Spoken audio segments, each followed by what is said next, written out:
Oke, mohon sambil didengarkan ya nama-namanya ya Bapak dan Ibu ya. Saya absen sebentar. Yang saya panggil harap bilang hadir. Ibu Anita. Ibu Nurul. Hadir, Bu. Ibu Nurul hadir. Ibu Dewi hadir. Hadir, Bu. Ibu Hotmaida. Oke, Ibu Diana. Ibu Diana hadir. Ibu Mita.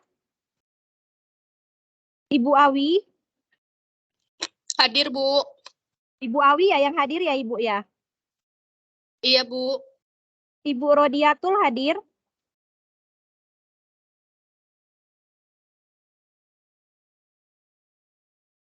Nurwidia hadir. Ibu Nurwidia. Hadir, Bu. Ibu Rahmi hadir. Rahmi hadir, Bu. Ibu Yuni hadir.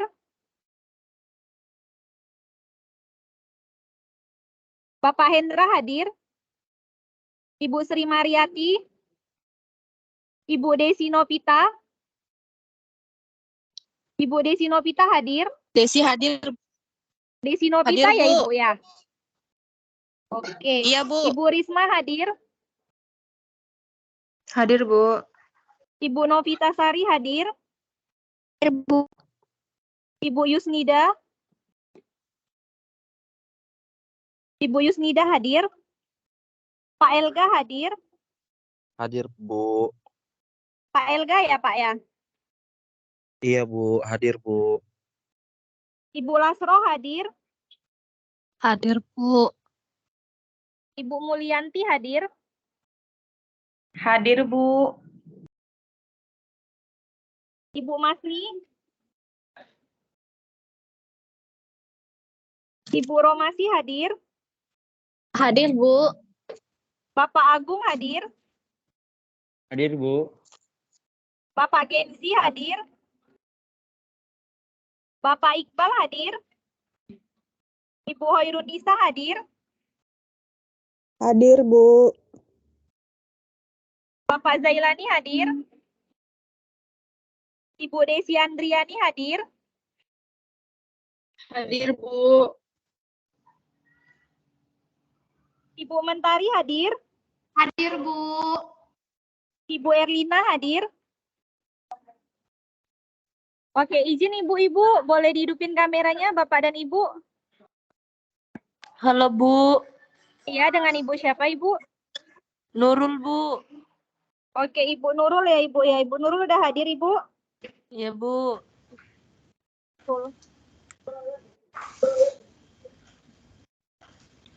Rodiatul Adawi hadir ya, Bu. Ibu Rodiatul ya. Oke, Ibu Rodiatul hadir.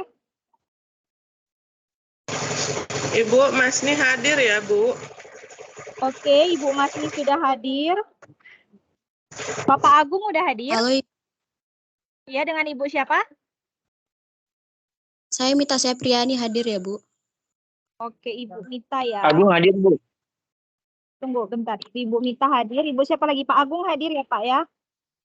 Pak Iya, Bu, Iqbal hadir, hadir? Pak Kenzi hadir?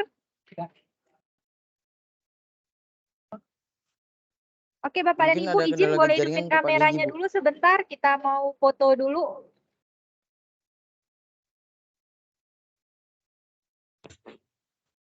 Izin ya, Bapak dan Ibu ya.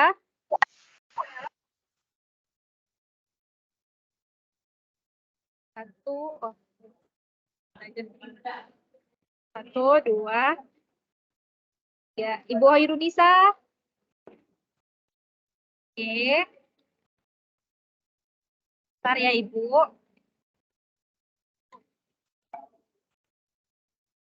Oke, Bapak dan Ibu, tunggu slide yang berikutnya. Halo, Bu. Iya, dengan Ibu siapa, Ibu? Boleh dihidupin kameranya? Oke. Bu, saya Diana Sabrina baru bisa login ya, Bu. Oke, Ibu Diana. Ya, Kita Bu. juga baru mulai, Ibu.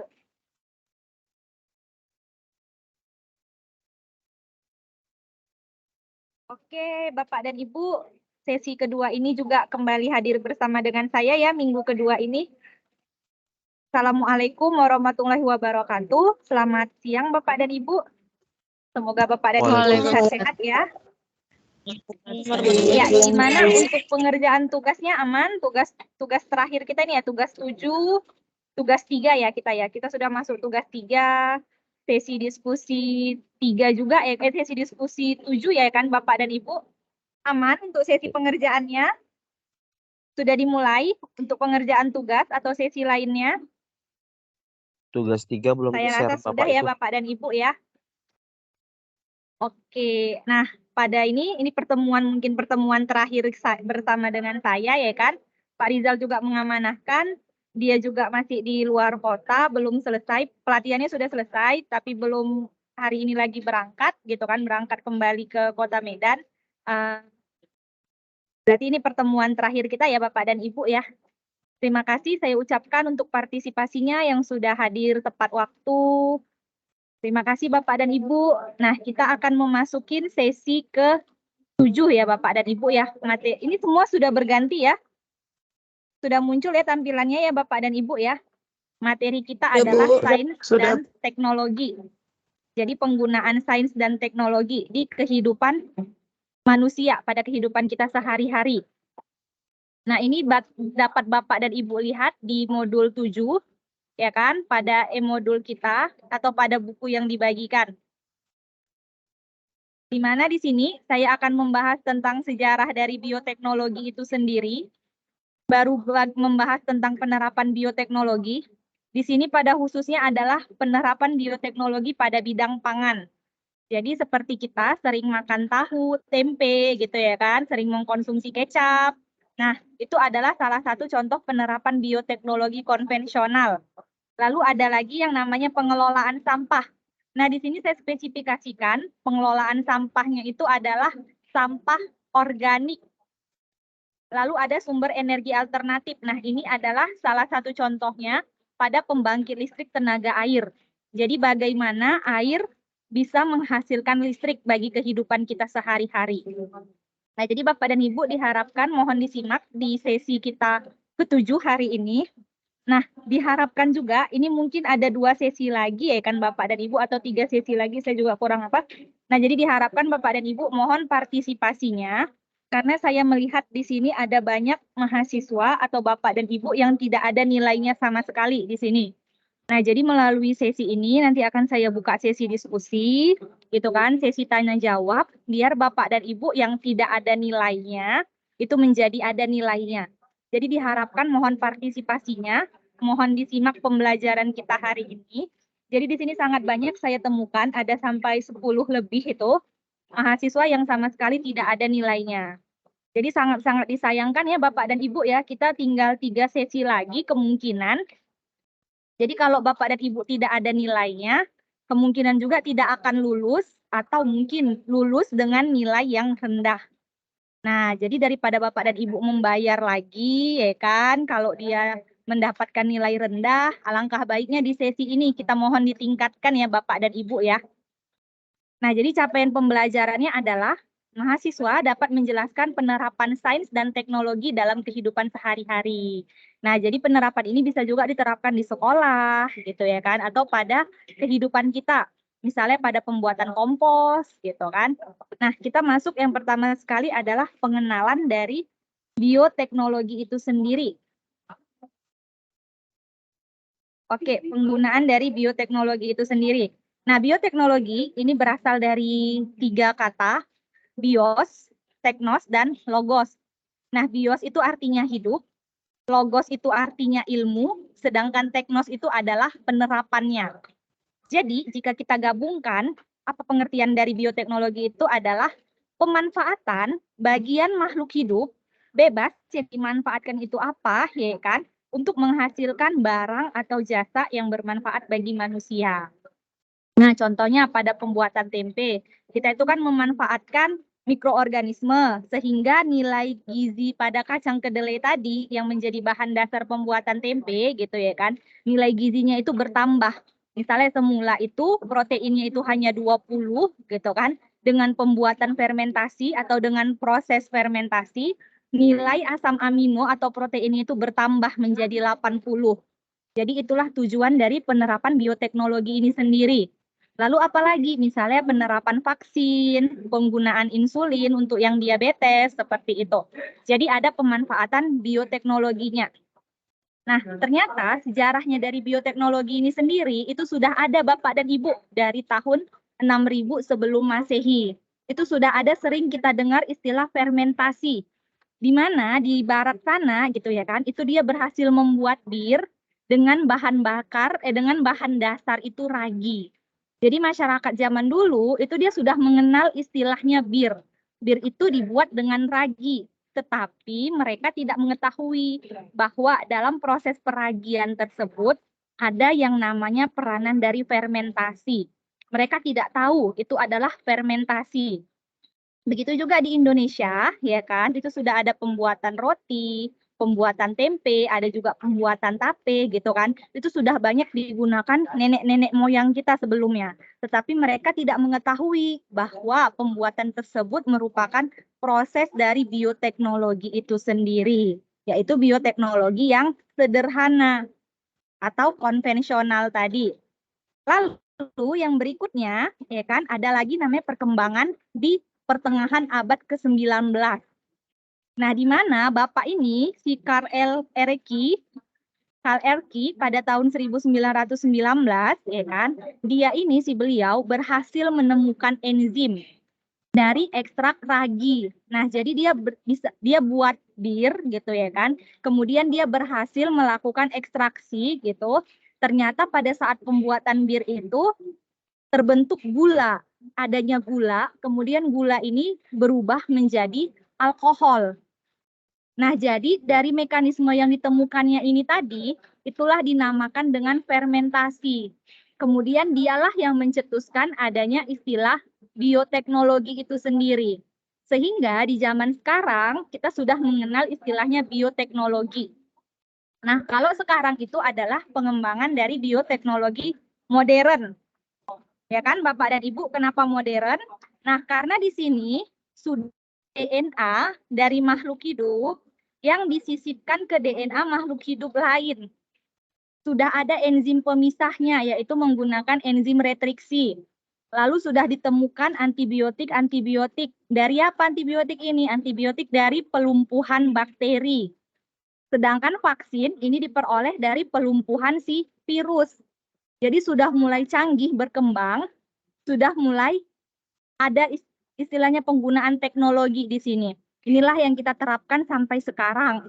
Istilahnya ada penggunaan kultur jaringan, ada penggunaan domba doli ini tadi hasil cloning gitu. Nah, baru dalam penerapannya jenis bioteknologi ini dibedakan menjadi dua. Ada konvensional, baru ada modern. Nah, sesuai dengan namanya, konvensional ini adalah bioteknologi yang memanfaatkan langsung mikroorganisme.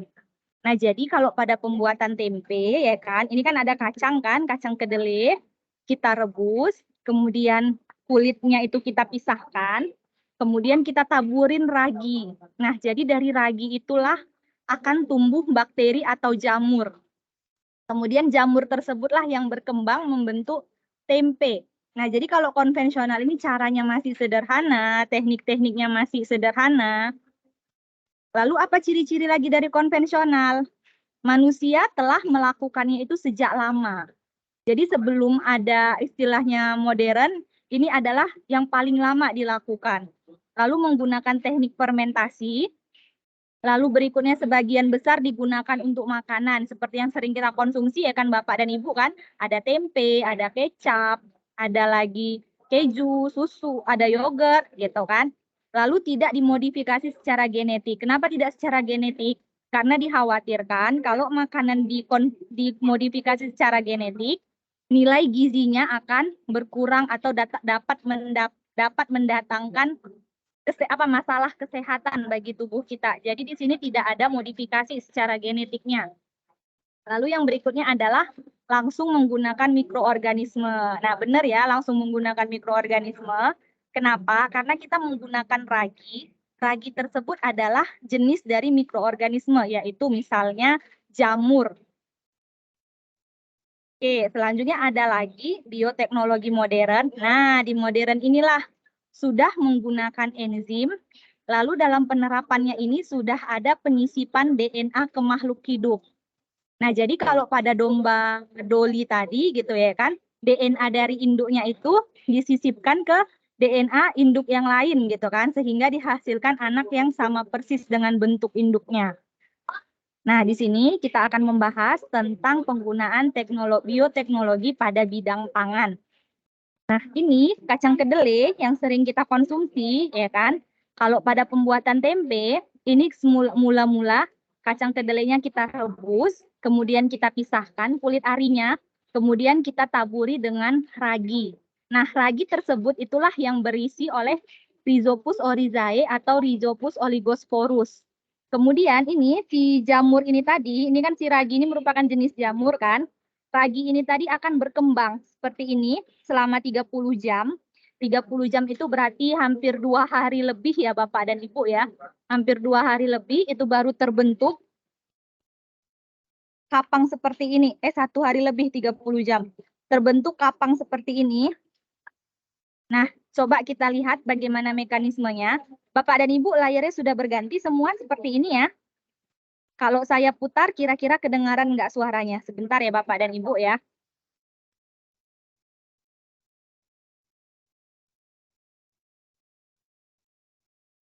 Oke, Bapak dan Ibu suaranya sudah terdengar? Suara dari Suaranya belum terdengar, Bu. gimana Bapak dan Ibu? Suara Ibu. Suara Ibu putus-putus, Bu. Oh, suara saya putus-putus. Suara videonya terdengar, Ibu. Coba diulangi lagi ya. Suara videonya terdengar. Tidak, Bu. Tidak, Bu. Tidak, Bu. Oh, enggak terdengar ya, Ibu ya, suara videonya ya. Berarti videonya pun tidak terdengar, Ibu. Suara saya jelas atau masih putus-putus?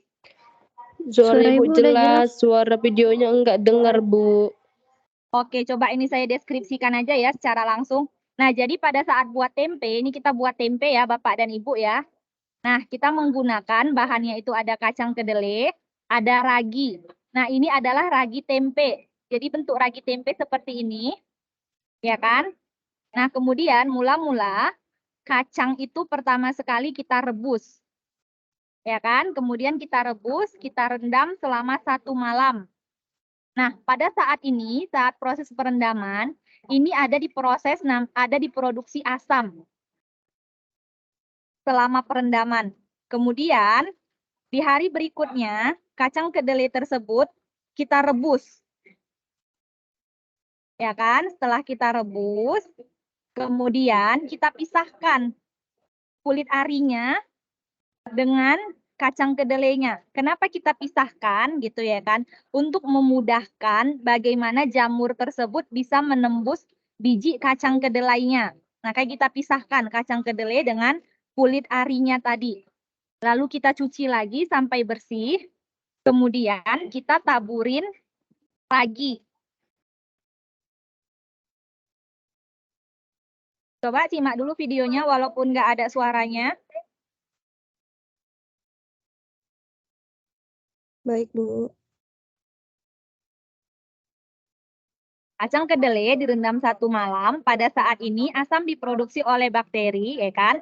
Lalu perebusan tempe. Tujuannya itu untuk apa? Agar kacang kedelainya itu menjadi lunak. Kemudian ketika direbus akan muncul busa yang menyebabkan tempe menjadi asam, sehingga busa itu wajib disaring. Lalu kita harus pisahkan kulit ari dengan kacang kedelainya. Tujuannya untuk apa? Untuk memudahkan jamur atau ragi untuk menembus biji kedelai pada saat fermentasi.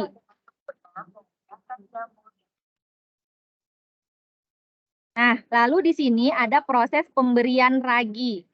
Nah, sesudah kering, sesudah kita rebus, ya kan, sesudah kita pisahkan dengan kulit arinya, kemudian kita beri ragi. Ragi secukupnya aja, secara merata. Nah, berikutnya, sesudah pemberian ragi, tempe siap untuk dicetak. Nah, ini adalah mekanisme perubahan atau pembentukan kapang pada tempe. Nah, selama 1 hari pertama, dia sudah mulai terbentuk miselium putihnya.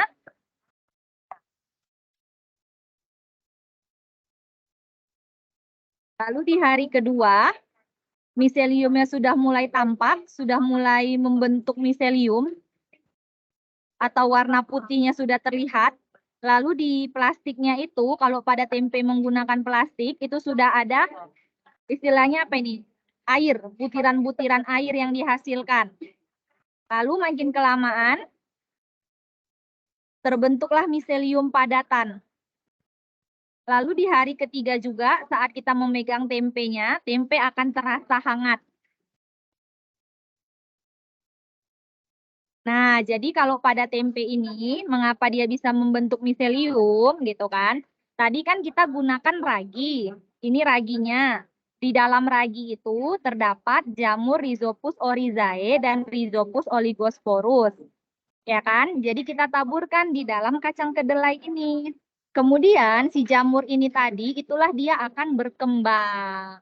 Dia akan menghasilkan miselium. Miselium itu yang mana? Ini yang putih-putih ini Bapak dan Ibu. Nah, jadi miselium itu akan menyatu, ya kan? Akan dihubungkan dia di mana potongan kedelai yang satu dengan kedelai yang lain. Sehingga dia akan nampak padat. Seperti itu. Nah, selanjutnya ada namanya proses pembuatan yogurt. Nah, ini yang sering kita minum ya kan, dengan berbagai merek dagang, ada Yakult, ada Cimory, dan berbagai jenis lainnya. Nah, kalau yogurt, ini kita menggunakan bakteri namanya Streptococcus sama Lactobacillus. Nah, jadi mula-mula kalau yang sederhana ya Bapak dan Ibu ya yang sudah mengajar di sekolah, bisa juga diterapkan kayak gini, bioteknologi sederhananya. Untuk proyek, misalnya pada kurikulum Merdeka itu kan ada P5-nya kan, bisa juga dengan membuat yogurt. Ini adalah susu cair. Susu ini pertama sekali kita panaskan. Ya kan, kita panaskan kurang lebih 5 menit. Kemudian kita matikan apinya, kita dinginkan. Setelah dingin, kita campurkan Biokult. Ini Biokult, nama merek dagangnya itu Biokult. Nah, di Biokult inilah terdapat bakteri Lactobacillus sama bakteri Streptococcus. Nah, si Biokult inilah yang memudahkan proses pengentalan pada susu. Nah, mula-mula si Biokult ini tadi, itu kan dia mengandung bakteri Streptococcus.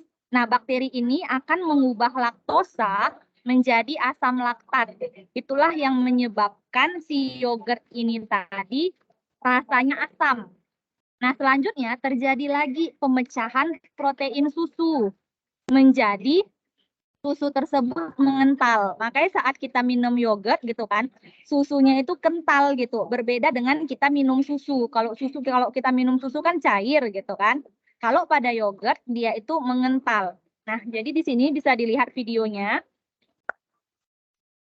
Nah, ini bisa Bapak dan Ibu jadikan proyek ya kan di sekolah. Bagaimana pembuatan yogurt tadi sangat sederhana. Nah, tapi diharapkan dari pembuatan yogurt ini, wadah yang digunakan itu harus steril ya Bapak dan Ibu ya. Lalu kemudian kita bungkus di dalam tempat atau wadah. Nah, wadah atau tempatnya ini kita bungkus lagi.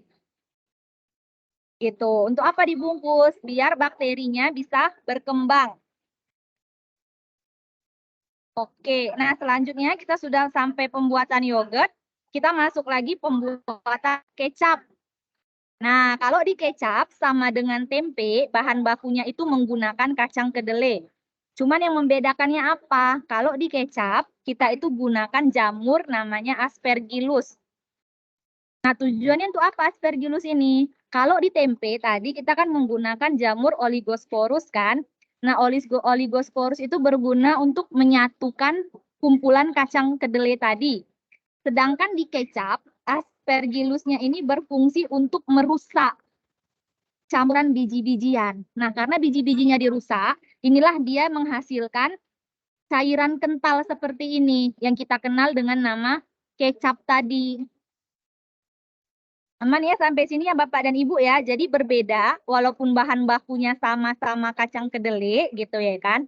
Tetapi jamur yang digunakan itu berbeda. Nah, selanjutnya kita masuk ke pembuatan keju. Nah, keju ini tadi sama dengan yogurt. bakterinya sama, yaitu Streptococcus sama Lactobacillus. Nah, tadi kan pada yogurt itu terdapat pembentukan kental kan, susu itu menjadi kental kan. Nah, di keju ini kita tambahkan setelah susu tadi mengental, kita tambahkan enzim lagi di sini. Namanya itu enzim Rennet. Itu membantu proses pengumpalan tadi. Jadi kalau pada keju yang kental itu, itulah yang disebut kejunya tadi. Ini dia yang kental itu. Itulah yang akan kita jadikan keju, yang akan kita cetak. Seperti ini videonya ya Bapak dan Ibu ya, bisa disimak ya. Mungkin suara videonya nggak kedengaran, tapi videonya bisalah untuk dilihat-lihat ya. Nah, sudah terganti ya Bapak dan Ibu ya, bagaimana membuat keju. Nah, jadi mula-mula kita siapkan bahannya dulu, ada susu sapi segar, enzim, sama bakteri Lactobacillus. Sama dengan pembuatan yogurt, susu dipanaskan, ya kan, baru didinginkan, lalu dimasukkan bakteri. Itulah tadi bakteri Lactobacillus. Nah, di sini ada 3 bakteri, Lactobacillus, Streptococcus, sama Propionibacterium. Nah, si Lactobacillus sama si Streptococcus ini akan mengubah gula menjadi asam laktat, sehingga akan memulai proses penggumpalan. Koagulasi itu artinya penggumpalan ya. Jadi yang putih-putih bening itu adalah hasil koagulasinya tadi. Jadi kita aduk-aduk, ya kan, seperti ini bentuknya. Sudah menggumpal, kita masukkan enzim Rennet ini tadi. Tujuannya untuk apa? Untuk memudahkan pemisahannya seperti ini. Jadi ada gumpalan, kemudian gumpalannya itulah yang kita cetak menjadi keju sesuai dengan keinginan kita, mau cetakannya itu bagaimana. Seperti itu. Nah, pada keju juga itu terdapat lubang seperti ini Bapak dan Ibu. Nah, lubangnya itu merupakan hasil dari fermentasi dari bakteri Propionibacterium. Di mana bakteri ini, ya kan, itu dia menghasilkan CO2. Nah, CO2 inilah yang akan berfermentasi membentuk lubang atau membentuk gelembung di dalam keju. Jadi lubang-lubang ini umum ya terjadi ya Bapak dan Ibu ya. Jangan kira karena dia berlubang ada semut di dalamnya. Enggak, ini adalah mekanismenya. Nah, dari pembuatan keju, kecap, tempe, yogurt, kira-kira ada yang mau ditanyakan Bapak dan Ibu? Akhir sesi, saya akan bagi menjadi 4 kelompok. Nah, itu akan membahas tempe, akan membahas kecap, membahas keju, dan yogurt, bagaimana mekanismenya. Jadi mohon disimak baik-baik ya Bapak dan Ibu ya. Mungkin saya rasa untuk fermentasi, proses mekanisme fermentasi tidak ada yang ditanyakan. Suara saya masih terdengar ya Bapak dan Ibu ya. Kita akan masuk proses kedua, yaitu pengelolaan sampah. Nah, Bapak dan Ibu boleh disimak videonya ini. Saya juga nggak ngerti ya kenapa nggak ada suaranya ya.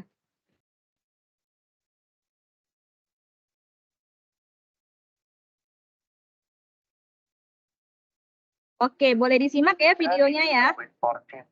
Indonesia menghasilkan sampah sebanyak Suaranya tetap nggak kedengaran ya Ibu ya? akan tetapi Kedengaran, Bu. sampah ini hanya 1,5% saja yang mampu didaur ulang. Gimana Ibu? Suaranya tetap nggak kedengaran ya suara videonya ya? Kedengaran Bu. Kedengaran, Bu. Dengar, Bu. Halo Bapak dan Ibu, suara videonya tetap nggak kedengaran ya? Kedengar Bu. Selain menimbulkan pencemaran lingkungan, juga menambah produksi gas metana dari sampah. Kasus ledakan gas metana di gunungan sampah TPA Cirende, Kui Gajah, Kota Cimahi, Jawa Barat pada 21 Februari 2005 telah membuka mata banyak pihak. Terutama soal bagaimana tata kelola sampah semestinya dilakukan.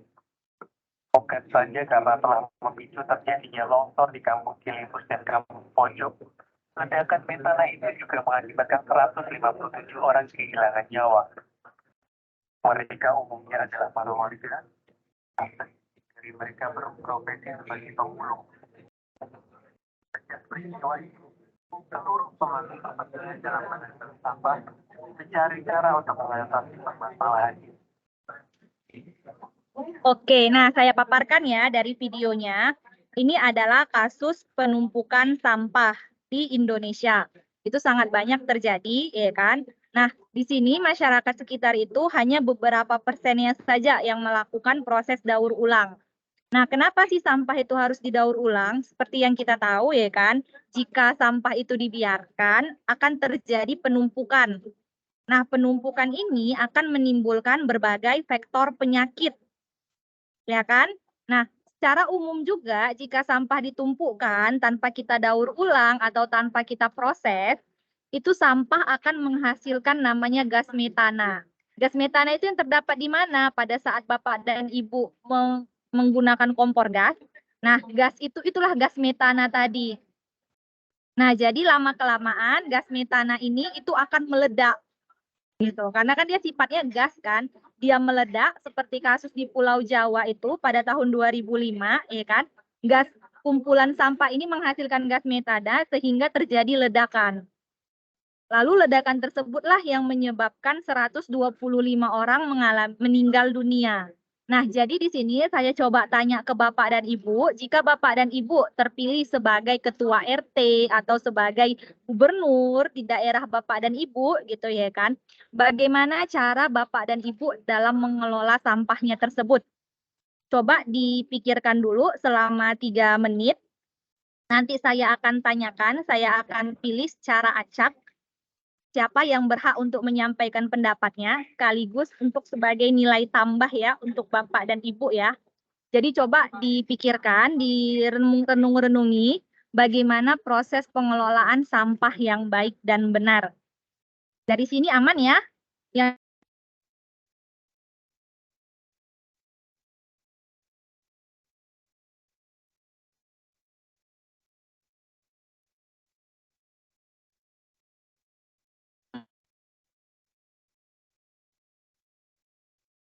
mau untuk jawab. Halo Pak Kenji?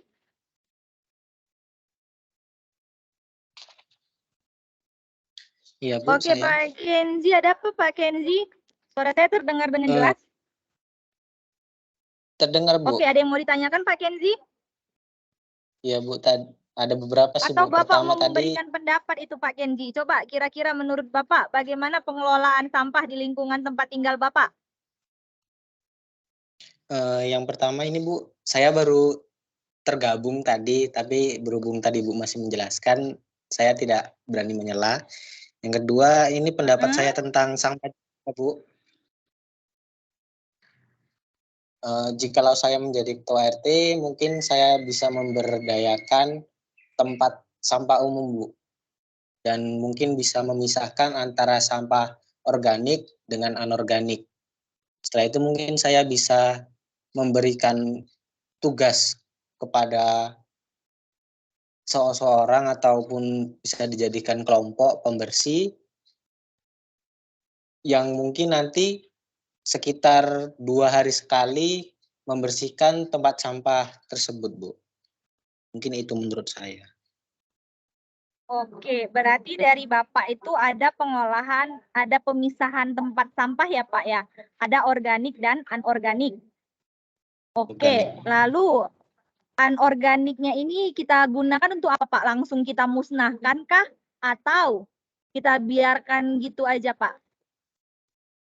Mungkin beberapa sampah yang bisa diolah kembali atau didaur ulang akan kita pilah kembali, Bu. Mungkin ada beberapa sampah yang tidak bisa didaur ulang, mungkin dapat kita kubur. Dan untuk sampah organik sendiri mungkin bisa kita jadikan pupuk kompos. Oke, baik Pak Kenzi, terima kasih untuk pemaparannya. Coba 2 orang lagi, Pak Muhammad Zailani masih bersama dengan kami, Pak Zailani. Pak Muhammad Zailani sudah hadir? Ya, terima kasih buat pemaparannya ya Pak Kenzi ya.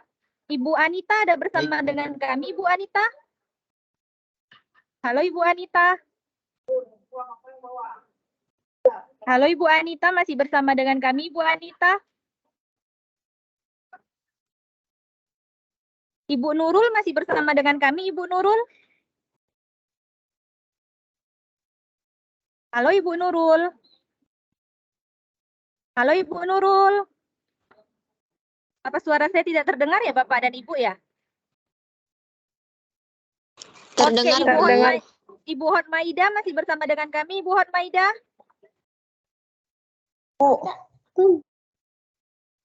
Oke, halo Ibu Hotmaida. Wah, banyak ini ya panggilan yang tidak terjawab ya ternyata ya. Ibu Awi, halo Ibu Awi. Iya, Ibu Bu. Awi masih bersama dengan kami, Ibu Awi? Iya, Bu. Oke, Ibu Awi, kira-kira di tempat tinggal Ibu bagaimana pengelolaan sampah di sana, Ibu? Pengolahan tempat sampah saya, Bu, itu biasanya ada pemisahnya, Bu. Ada? Dipisahkan, Bu. Mana yang Oke, terdapat anorganik pemisahan. Lalu? yang anorganik, Bu. Itu biasanya kalau di sini kan, Bu, yang mana yang bisa didaur ulang, Bu. Misalnya seperti kayak botol-botol bekas aqua, Bu, bisa nanti dibuat seperti kita daur ulang, dibuat untuk hiasan. Oke, lalu? Ya. Baru kalau organiknya, Bu, di sini biasanya kita buat kayak pengomposan, dibuat kayak pupuk. Oke, Ibu sendiri pernah menerapkan metode pengomposan, Ibu? Di rumah-rumah yang sederhana? Belum sih, Bu. Oke, belum sempat ya Ibu ya. Ibu sudah mengajar sebelumnya, Ibu? Sudah, Bu. Sudah ya. Nah, kira-kira Ibu apa enggak itu Bu kira-kira untuk menerapkan di sekolah metode pengomposan? Ajarkan ke anak-anak gitu. Ada enggak terniat gitu, Bu? Ada, Bu, karena kan kebanyakan sampah-sampah di sekolah banyak kan, Bu. Ada niatan, Bu, karena dilihat dari lingkungan sekolah kan, Bu, banyak sampah-sampah yang organik dan anorganik. Oke, benar ya Ibu ya untuk pendapat Ibu Awi ya. Nah, jadi Ibu Awi selaku sebagai pemangku kepentingan ya kan, beliau sama dengan Bapak ini ya Pak. Apa tadi? Pak Kenji memaparkan mereka menggunakan tempat pembuangan sampah yang terpisah antara organik dan anorganik. Coba dulu satu orang lagi, Ibu Desi Nopita masih bersama dengan kami, Ibu. Halo, Ibu Desi Nopita. Oke, sepertinya Ibu Desi tidak ada ya. Ibu Yuni Kartika ada, sudah hadir Ibu Yuni Kartika? Oke, Ibu Yuni juga tidak ada ya. Ibu Mulyanti sudah hadir? Halo, Ibu Mulyanti. Ya, Oke, Ya, Ibu Bu. Mulyanti. Ibu Mulyanti atau Ibu Masnini? Ibu Mulyanti dulu. Ibu Mulyanti sudah hadir? Sudah, Bu. Oke. Nah, Ibu Mulyanti, kira-kira menurut pendapat Ibu, apa pengertian dari sampah organik itu, Ibu?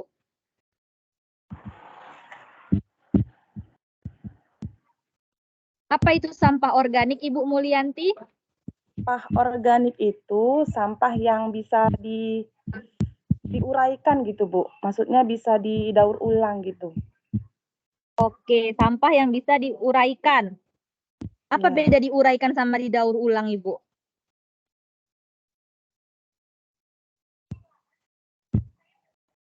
Kalau sampah organik itu artinya sampah yang dapat terurai atau dapat membusuk gitu, Bu, sehingga bisa dijadikan atau diolah menjadi pupuk kompos seperti itu, Bu.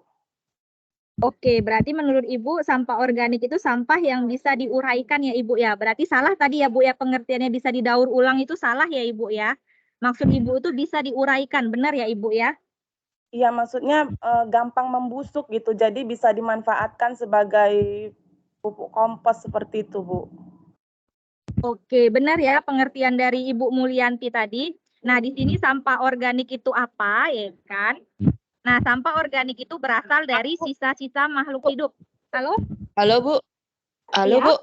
Iya, Ibu. Nah, kalau nyala Bu, memulai dari diri sendiri seperti membuang sampah pada tempatnya, mengajarkan anak murid atau keluarga untuk tidak buang sembarangan. Misal di suatu tempat misalnya kan Bu, entah pergi kemana gitu.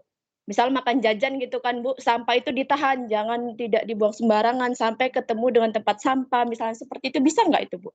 Oh, tentu saja bisa Ibu, seperti itu Ibu penerapannya.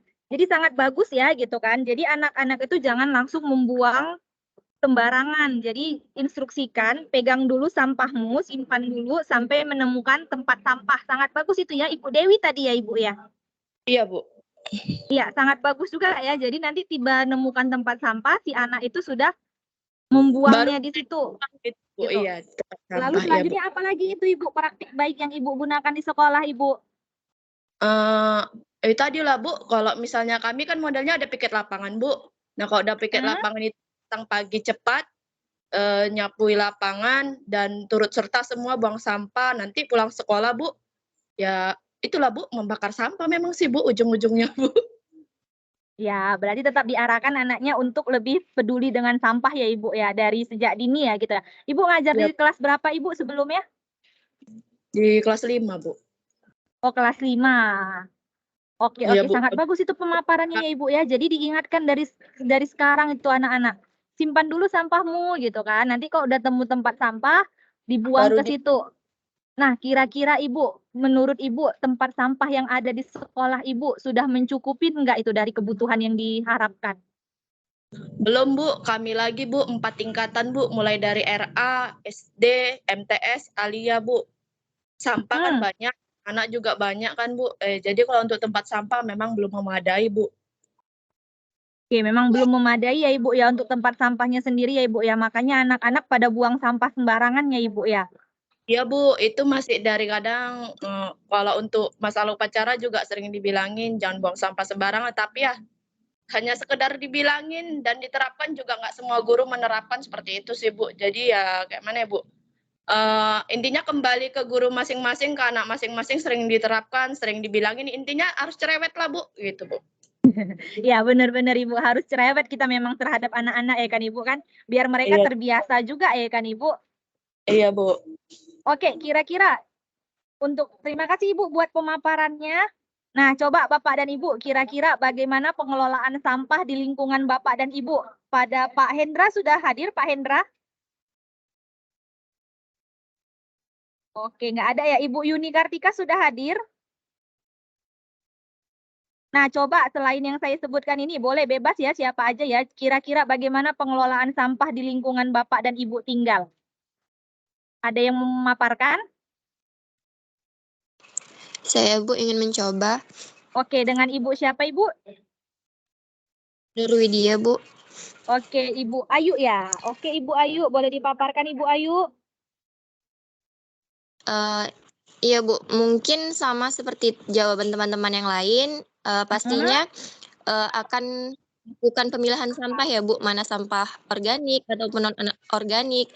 Kemudian sampah organik itu tadi kita bisa mengolah menjadi pupuk, dan non-organik itu kita pilah dan kita daur ulang. Kemudian seperti sampah-sampah seperti elektronik ataupun baterai itu kita sediakan tempat khususnya Bu. Karena kan bisa saja seperti yang Ibu bilang tadi kan ada menimbulkan ledakan gitu kan Bu. Ya. Kemudian mungkin bisa melakukan sosialisasi yang lebih lagi untuk masyarakat atau warga sekitar untuk menyadarkan mereka tentang pentingnya menjaga lingkungan dan mengolah sampah dengan baik. Mungkin hanya itu Bu. Oke, Ibu Ayu, terima kasih buat pemaparannya ya. Nah, jadi kalau dari Ibu Ayu itu ada banyak pemilahannya ya Ibu ya. Berarti dari anorganik itu tadi kita pisahkan lagi ya kan Ibu kan, ada jenis plastik, ada jenis baterai, baru ada jenis lagi kalau misalnya di rumah sakit ada limbah rumah sakit gitu ya kan Ibu kan. Jadi kita pisah-pisahkan lagi. Nah, jadi nanti dari hasil pemisahannya itu, proses daur ulangnya juga beda-beda gitu ya kan Ibu kan? Nah, kita sesuaikan lagi, misalnya baterai itu tidak boleh langsung kita buang, misalnya kita inikan dulu, daur ulang lagi, atau enggak limbah rumah sakit sebelum kita buang, kita sterilkan dulu, atau enggak kita netralkan dulu, biar tidak mendatangkan bahaya bagi kesehatan manusia gitu ya kan Ibu. Nah, kalau pendapat Ibu Hotmaida ini juga benar ya Ibu ya, ternyata rata-rata di tempat tinggal kita itu penggunaan sampah itu langsung dibakar ya kan Ibu kan?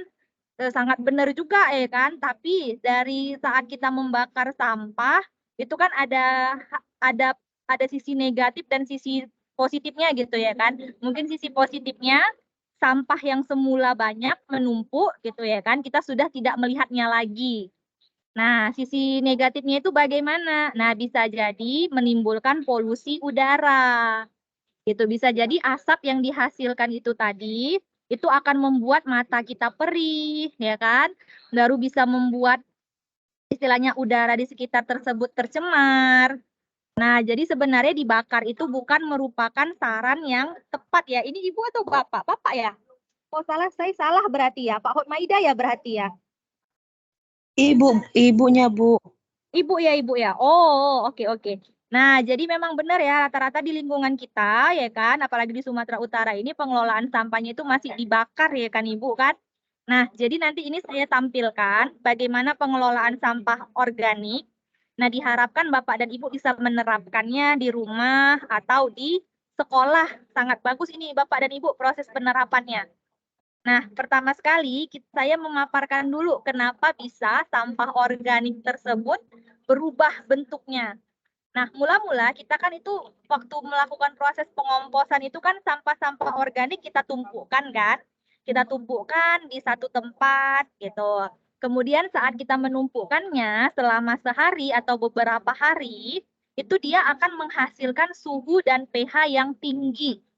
Di mana suhunya itu 50 sampai 70 derajat. Berarti dia sangat panas di sini ya Bapak dan Ibu ya. Dari waktu kita mengompos itu dia suhunya sangat panas. Nah, ini menyebabkan terdapatnya mikroba termofilik. Nah, termofilik ini adalah mikroba yang tahan terhadap suhu panas.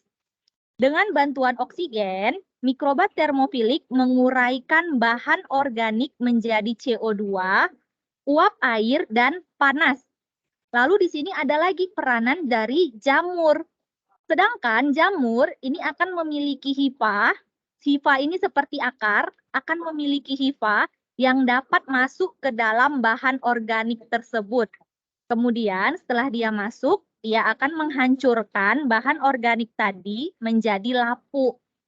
Nah, jadi di sini pada saat proses pengomposan itu ada peranan dari bakteri, yaitu bakteri jenis termofilik, dengan peranan dari si jamur ini tadi. Jadi mereka sama-sama. Nah, kemudian setelah dia hancur, ya kan, suhu akan kembali turun. Sehingga terjadi pembentukan kompleks liat humus. Maksudnya ini apa? Ada terbentuk padatan dan cairan. Nah, jadi cairan itulah yang kita gunakan sebagai pupuk cair. Nah, sesudah terbentuk kompleks liat ini, gitu ya kan, menyusutlah sampah yang tadi, semula dia 100%, ya kan, bisa jadi dia menjadi 30-40%. Nah, itulah gunanya sistem pengomposan ini Bapak dan Ibu. Selain prosesnya tradisional, sangat gampang gitu ya kan. Juga yang dihasilkan itu bisa bermanfaat untuk tumbuhan di sekitar tempat tinggal Bapak dan Ibu. Di sini akan saya bahas bagaimana cara teknik pengomposan yang baik dan benar. Ya kan? Itu kita mulai dari yang namanya komposter. Ini menggunakan drum atau wadah. Nah, misalnya seperti ini. Ini ada drum bekas di rumah, ya kan? Nggak harus secantik ini juga, gitu. Nah, ini di drum ini, kita langsung masukkan aja sampah organik di sini. Setelah beberapa hari, ya kan? Kemudian akan menghasilkan limbah air dari sini, cairan berupa pupuk tadi, pupuk cair.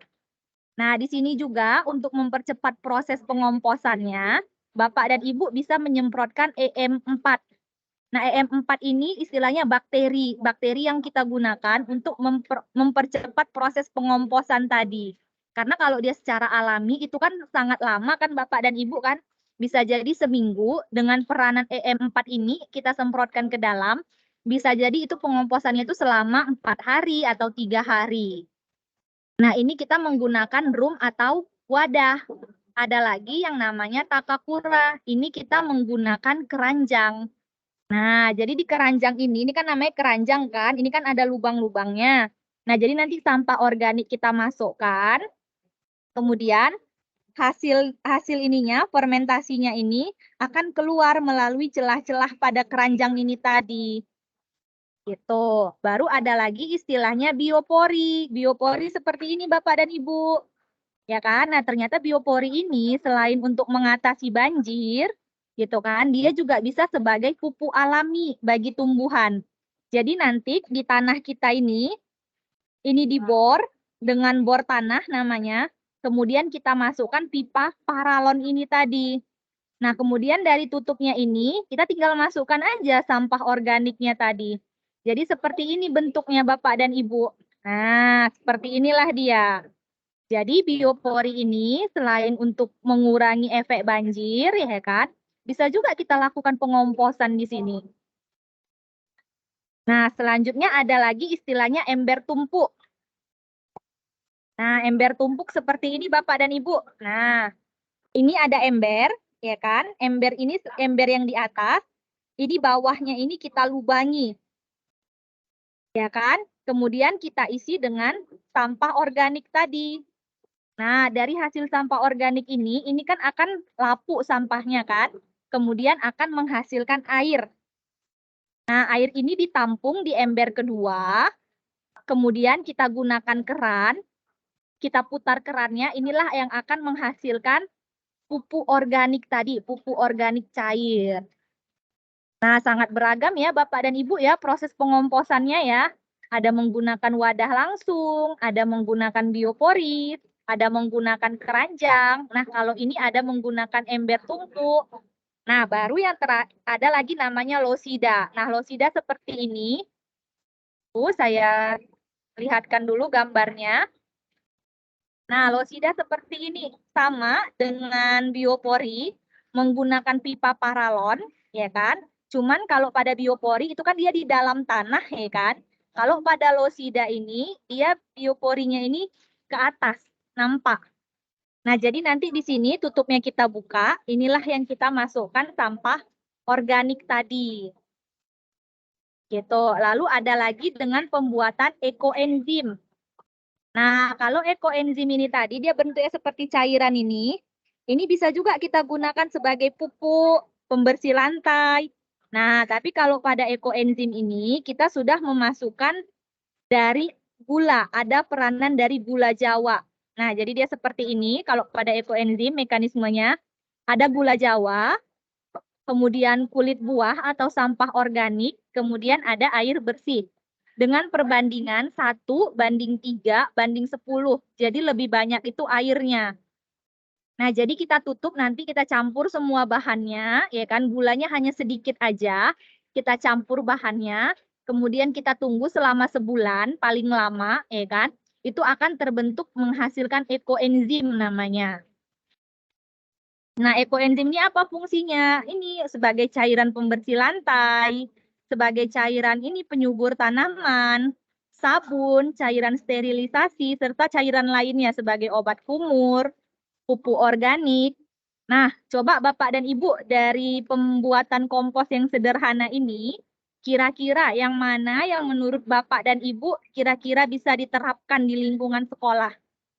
Boleh ya, saya tanya satu-satu lagi ya untuk yang belum dapat nilainya ya. Coba dulu Bapak. Siapa ya? Ibu Mentari ada? Ada, Bu. Oke, Ibu Mentari, kira-kira dari ada takara dengan pembuatan drum, yang mana kira-kira menurut Ibu yang efektif untuk diterapkan, Ibu? Ya, tadi menurut saya sih, Bu, yang tadi penggunaan ember bekas itu, Bu, yang dimasukin sampah terus dicampur dengan EM4. Itu menurut saya lebih efektif karena kayaknya lebih simpel gitu, Bu. untuk di Oh, berarti sekolah. penggunaan wadah seperti ini ya Ibu ya menurut Ibu efektif ya. Tunggu ya Ibu. Ini ya Ibu ya, penggunaan drum seperti ini ya Ibu ya. Iya, Bu. Oke, kenapa efektif itu Ibu? Karena kan Bu lebih apa aja Bu, lebih gampang aja Bu, lebih simpel. Tinggal dimasukin sampah, dicampur M4, terus tinggal diaduk-aduk setiap perharinya gitu ya Bu. Oke, nah pendapat dari Ibu Mentari mungkin lebih simpel ya kan Ibu kan, kita nggak banyak menggunakan wadah ya kan Ibu, cuma satu aja. Istilahnya seperti itu ya Ibu ya. Iya Ibu. Oke Ibu, terima kasih Ibu buat pemaparannya. Coba Iya. untuk Ibu Anita masih bersama dengan kami, Ibu Anita. Halo Ibu Anita. Ibu Nurul masih bersama dengan kami. Halo Ibu Nurul. Ibu Mita masih bersama dengan kami, Ibu Mita. Ibu Mita, Bu, katanya terlempar, Bu, karena mati lampu, Bu, di daerah dia. Oh, Ibu Mita ya. Oke, Ibu Rodiatul ada? Halo Ibu Rodiatul. Udah, Bu. Oke, Ibu Rodiatul, kira-kira yang mana menurut Ibu yang efektif Ibu, yang bisa diterapkan di lingkungan Ibu?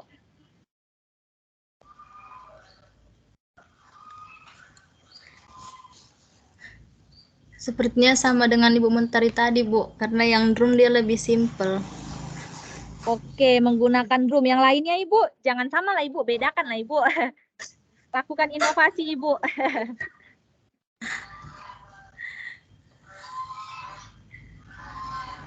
Kan ada banyak tuh metode yang saya paparkan gitu kan. Nah, nggak boleh lah sama Ibu, pastilah ada bedanya gitu kan. Cuma karena itu yang simple, Bu. Apa Ibu? Karena itu yang simple.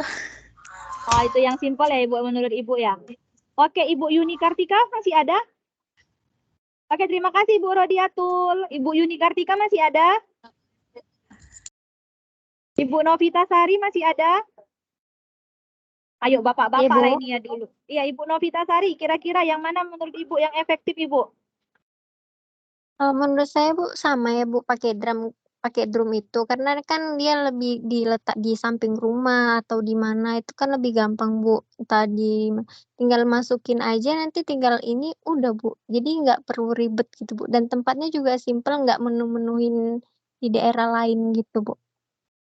Oke, aduh kok sama juga semua ya. Lakukan variasi dong Ibu. Coba dari Pak Elga. Pak Elga bersama dengan kami, Pak Elga. Iya, Bu. Oke, Pak Elga sendiri, bagaimana Pak kira-kira menurut Bapak yang efektif diterapkan? Karena gimana ya, Bu? Ya sama sih, Bu, sebenarnya. Aduh, kenapa sama semua? Sangat banyak loh Pak metodenya. Karena simpelnya itu, Bu, makanya sama, Bu.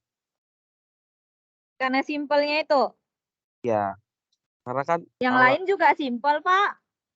tapi lebih simpel tong sampah yang dari tong ini, Bu, dari drum ini. Karena kan Oh, yang lain. males ribet cari yang simpel dan gampang buatnya. Oh, simpel dan gampang buatnya. Pernah nyoba Pak di rumah, Pak? Belum sih, Bu. Belum ya. Iya, tapi kalau Kira-kira setelah penjelasan yang Ibu berikan tadi, kayaknya kalau dilaksanakan atau dibuat memang sesimpel dan semudah itu sih, Bu. Oke, simpel ya Pak ya. Oke, coba satu lagi Pak Agung masih bersama dengan kami, Pak Agung. Halo Pak Agung. Iya Bu, Oke. saya mau pakai Kenji Bu, karena HP saya lowbat Bu kebetulan. Ya gimana Pak? Sorry Pak, gak kedengaran suaranya. Saya menggunakan HP Pak Kenji Bu saat ini, karena HP saya kebetulan lowbat Bu. Oke, nggak apa-apa Pak. Oke, kira-kira ada nggak jawaban yang lain selain menggunakan drum tersebut? Dalam membuat pupuk kompos ya Bu? Iya Pak, benar. Ya, menurut saya bisa, kan drum itu sulit ya. Jadi saya mungkin Bu lebih menyarankan penggunaan ban bekas Bu, karena di sini lebih banyak ban bekas ketimbang drum bekas Bu. Lalu ban bekasnya diapain itu Pak? mungkin jadi wadah, Bu. Kayak mana cara kita buat ke wadahnya, Pak? Tapi itu sisi kanan dan kirinya itu ini bolong. Nah, itu ditanam ke tanah, Bu. Karena kebetulan saya setiap melihat konten-konten di Instagram ataupun di mana di luar negeri itu mereka menggunakan drum ataupun wadah-wadah yang bisa menampung itu, mereka bolongi bagian bawahnya ke dan ditanam di bawah ke tanah, Bu. Sehingga setiap mereka habis makan atau apa, mereka langsung masukkan sisa-sisa sampah organik itu ke dalam tong itu, Bu. Mereka tutup. Jadi tanah itu udah menyatu pada sampah-sampah yang akan menjadi pupuk organik tadi. Istilahnya sama dengan biopori gitu ya kan, Pak? Kan kalau biopori pakai paralon ya, Pak ya? Pakai pipa paralon. Kalau ini kita gunakan ban karet ya, Pak ya? Iya, Bu. Oke, kita tanamkan ban karet. Oke, bisa juga sih itu, Pak. Sudah ada, Pak. Bapak terapkan itu, Pak. Berarti ban-ban mobil lah ya, Pak ya? Iya, Bu. Jadi kira-kira, Pak, sudah pernah Bapak terapkan? Kalau untuk penggunaan ban itu belum, Bu. Oh, belum pernah ya, Pak ya? Oke. Nah, jadi kalau misalnya kita menggunakan ban, kita tanamkan, bannya itu bakalan terurai nggak ya, gitu kan? Kan pasti otomatis nggak terurai juga, gitu. Emang nggak apa-apa inspirasinya, daripada kita beli drum ya kan, Pak? Bagus kita gunakan ban bekas juga, boleh juga gitu idenya. Oke, satu lagi coba, Bapak Jailani sudah hadir atau belum? Halo, Pak Jailani? Oke, ada yang tahu Pak Jailani sudah kemana? Oke, Bu Erlina masih bersama dengan kami, Bu Erlina. Iya, Halo, Bu, Ibu masih. Erlina. Oke, Ibu Iya, Bu. Erlina, kira-kira menurut Ibu yang mana yang lebih efektif, Ibu, penggunaannya? Kalau menurut saya dengan dengan tumpukan ember itu, Bu. Mungkin itu bahannya kan lebih dari yang tumpukan ember tadi, Bu. Oke, tumpukan ember. Kenapa itu, Ibu, alasannya? Alasannya itu mungkin lebih efektif, Bu, dan bahannya bisa dicari dan dibuat seperti gambar yang Ibu tunjukkan seperti tadi. Oke, terima kasih Ibu buat pemaparannya. Nah, jadi kata Bu Erlina itu yang lebih efektif itu adalah ember tumpuk ya Ibu ya. Kenapa lebih efektif? Mungkin di sini kita nggak ribet lagi memisahkan airnya ya Ibu ya. Sudah langsung terpisah. Sudah ada sampah organik di atas, lalu di bawah embernya ini kita bolongin, dia langsung tersaring ya kan Ibu kan. Nah, ini memang benar juga, sangat efektif juga untuk penyaringan limbah, untuk penyaringan pupuk organiknya. Jadi langsung dia tersaring. Sangat bagus juga ya Bapak dan Ibu ya untuk ember bertumpuk ini juga. Nah, biopori ini juga sangat efektif loh Bapak dan Ibu. Jadi kalau pada biopori, itu kan pipanya menggunakan pipa paralon kan. Nah, di setiap sudut pipanya ini kan sudah terdapat lubang-lubang. Jadi kalau sampah organiknya sudah cair gitu kan, dia bakalan keluar langsung ke tanah. Jadi sebenarnya biopori pun juga efektif gitu, langsung kepada tanamannya atau kepada lingkungan sekitar. Begitu juga dengan ini tadi, apa ini penggunaan ini? Apa ini tadi namanya? Losida. Nah, losida juga sangat efektif Bapak dan Ibu. Jadi tinggal kita masukkan aja, ya kan? Kemudian kita tutup. Selanjutnya kita tunggu aja sampahnya ini membusuk. Nah, di sini akan dialirkan melalui lubang-lubangnya. Cairan pupuk organiknya tadi, cairan pupuk cairnya. Nah, jadi apapun metode yang Bapak dan Ibu gunakan, ya kan, itu sama-sama efektif. Nah, alangkah baiknya kita cari yang simpel-simpel aja ya kan Bapak dan Ibu ya. Nah, semoga dari istilahnya dari metode-metode yang saya paparkan ini ya kan, semoga Bapak dan Ibu bisa menerapkan ya di sekolahnya atau di tempat tinggalnya bagaimana. Nah, selanjutnya kita akan masuk tentang pembentukan energi. Ini gimana ya saya kirimnya ya? Soalnya suaranya nggak kedengaran gitu. Ini saya kirim, saya paparkan aja. Nah, di sini bagaimana energi air bisa berubah menjadi energi listrik. Nah, di sini adanya peranan dari air. Nah, kalau pada lingkungan kita, Sumatera Utara, itu dari peranan air si gura-gura, ya kan, Bapak dan Ibu kan? Nah, seperti ini. Ada dari peranan dari bendungan. Kita memanfaatkan pergerakan air.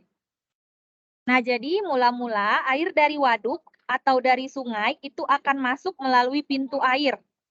Kemudian pintu airnya ini, itulah yang akan kita atur katupnya seperti ini pada si gura-gura ya kan yang sering kita lihat. Nah, kemudian air ini tadi itu dialirkan ke turbin. Ini airnya bergerak dulu, kemudian dialirkan ke turbin. Nah, seperti ini turbinnya. Nah, turbin ini ada terjadi perbedaan energi potensial air, di mana energi potensial air masuk dan menggerakkan turbin.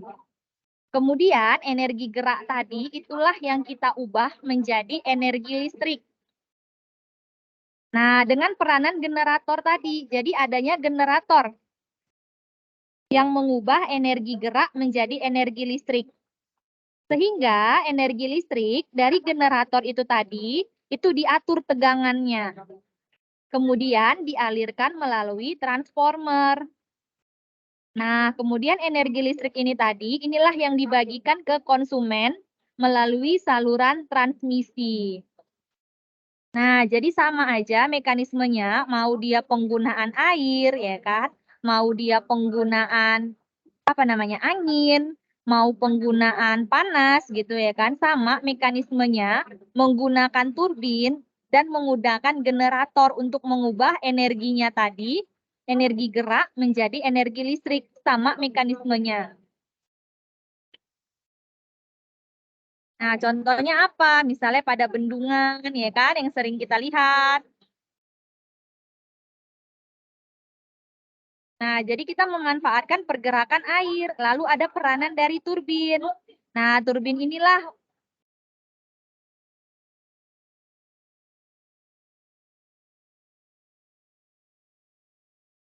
Nah, jadi mekanismenya bagaimana? Misalnya, air dari sungai itu akan masuk melalui pintu air. Ini pada proses bendungan ya Bapak dan Ibu ya. Kemudian diatur katup pengamannya. Jadi sesuai selera kita, mau bagaimana pengaturannya. Kemudian air ini tadi akan dialirkan ke turbin melalui pipa yang telah diatur tekanannya. Selanjutnya, energi potensial air akan masuk dan menggerakkan turbin. Jadi turbin itu bergerak karena pengaruh dari air tadi. Kemudian energi gerak diubah menjadi energi listrik oleh si generator tadi. Kemudian energi listrik dari generator ini akan diatur tegangannya dan dialirkan oleh si transformer. Nah, kemudian energi listrik ini tadi akan dibagikan ke konsumen melalui saluran transmisi. Sehingga kita yang di lingkungan pedesaan, ya kan, bisa merasakan adanya energi listrik karena adanya saluran transmisi ini tadi. Nah, selanjutnya Bapak dan Ibu, ini ada sesi diskusi yang akan saya buat. Nah, sebagai ini contohnya, misalnya ini pada pembuatan roti. Nah, seperti yang kita tahu, pada saat kita buat roti atau buat donat, ya kan, pertama sekali kita kan menyiapkan adonannya. Kemudian adonan tersebut kita masukkan ragi atau pengembang istilahnya kan. Kemudian kita tutup adonan tersebut sampai roti tadi mengembang. Ternyata di situ ada peranan dari fermentasi tadi, di mana glukosa, nah glukosa ini adalah adonan roti kita tadi, dengan bantuan ragi, nah ini akan mengubah etanol. Etanol ini adalah sejenis alkohol, akan mengubah etanol menjadi karbon dioksida. Akan mengubah etanol dan karbon dioksida. Jadi glukosa, maaf saya salah, glukosa dengan bantuan ragi akan berubah menjadi etanol dan karbon dioksida. Nah, jadi jika kita lihat pada proses pembuatan roti, etanolnya itu apa? Etanolnya itu pada saat kita menggoreng roti, itu akan tercium aroma khas roti. Itulah dia etanolnya tadi. Sedangkan CO2-nya itu apa gitu ya kan? Nah, CO2 itu adalah saat roti tadi mengembang. Itu adalah CO2-nya. Nah, jadi Bapak dan Ibu ini saya bagi menjadi 4 kelompok. Bapak dan Ibu coba diskusikan masing-masing karena masing-masing yang akan saya tanya, ya kan? Akan saya bagi menjadi 4 kelompok bagaimana reaksi fermentasi. Ini adalah anggota-anggotanya. Nah, jadi nanti diskusikan, ini secara pribadi saya tanya, jika tidak ada yang bisa menjawab, gitu ya kan, berarti nilainya untuk hari ini tidak ada. Seperti Ibu Anita yang tidak menyaut saya panggil, Ibu Nurul gitu kan, berarti tidak ada nilainya untuk hari ini. Jadi diharapkan pada sesi diskusi ini ketika saya panggil nama-namanya, itu harus memberikan pendapat. Paham sampai sini Bapak dan Ibu tugasnya atau ada yang mau ditanyakan atau ada yang mau kita diskusikan?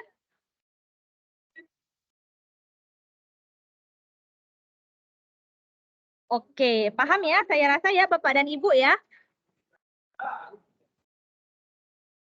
Nah, saya rasa paham ya. Bapak dan Ibu izin boleh hidupin kameranya. Kita foto dulu untuk sesi pertengahan ini.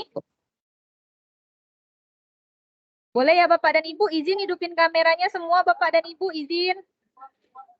Nah, jadi ini diskusinya secara pribadi, cuman saya bagi berdasarkan kelompok-kelompok kecil. Nanti saya panggil nama-namanya.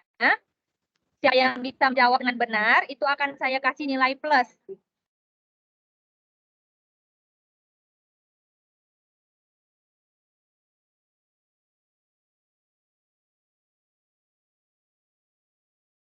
Oke, 1, 2, 3.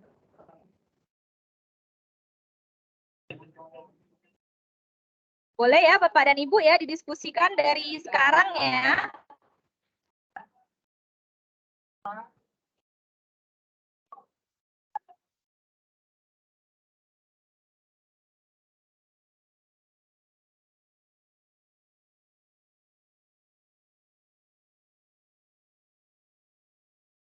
Saya kasih waktu 20 menit, dimulai dari sekarang. Jadi yang didiskusikan itu adalah reaksi dari fermentasinya. Misalnya pada tempe, dia berubah menjadi apa, menjadi apa.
Maaf Bu, izin bertanya. Iya Ibu, boleh Ibu. Berarti ini reaksinya ya Bu, bukan langkah-langkah membuat yogurtnya. Oh, boleh juga dipaparkan nanti langkah-langkah membuat yogurtnya Ibu. Reaksinya juga boleh Oh iya Bu. dipaparkan.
Oke, Bapak dan Ibu, suara saya sudah terdengar dengan jelas. Dengar, Bu. Oke, kita mulai sesi diskusinya aja ya Bapak dan Ibu ya. Kayaknya 20 menit kelamaan ini waktunya. Takutnya nggak bisa pemaparan materinya. Oke, coba dari kelompok tempe, kelompok keju, kelompok yang lainnya, siapa yang kira-kira bersedia memaparkan ini? Saya, Bu, dari kelompok yogurt, Bu. Ingin mencoba. Oke, dari kelompok yogurt dengan Ibu siapa, Ibu? Nurwidia, Bu. Oke, Ibu Nurwidia. Wah, sudah banyak plus Ibu ini di sini ya, Ibu ya. Semalam Ibu nggak hadir ya, sesi kelima ya, Bu ya? Bagaimana, Bu? Di sesi kelima kemarin Ibu belum hadir ya? Sesi kelima, Bu. Saya selalu hadir, Bu. Oh iya, Ibu selalu hadir. Nurwidia, Ibu Nurwidia kan? Iya, Bu. Oh Iya, Bu, iya. Nurwidia. Oke, berarti saya salah ini, salah orang. Oke, Bu Nurwidia, kira-kira bagaimana proses dari pembuatan yogurt?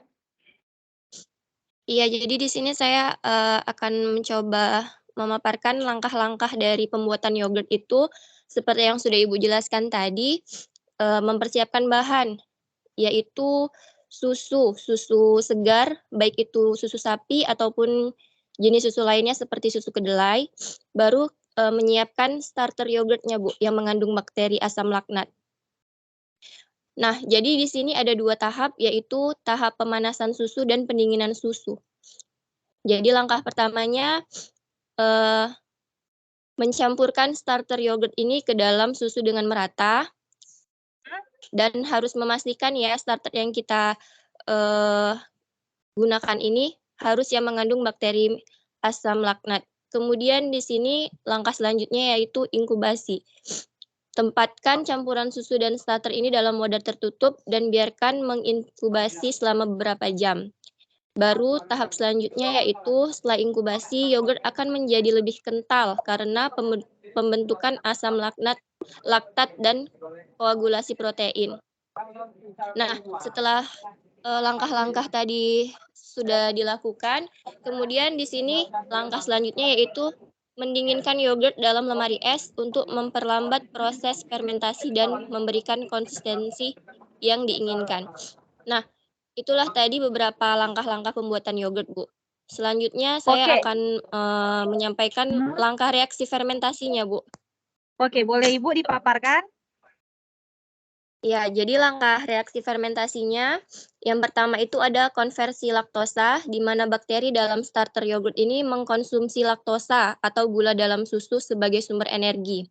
Mereka menggunakan enzim untuk memecah laktosa menjadi 2 gula sederhana, yaitu glukosa dan galaktosa.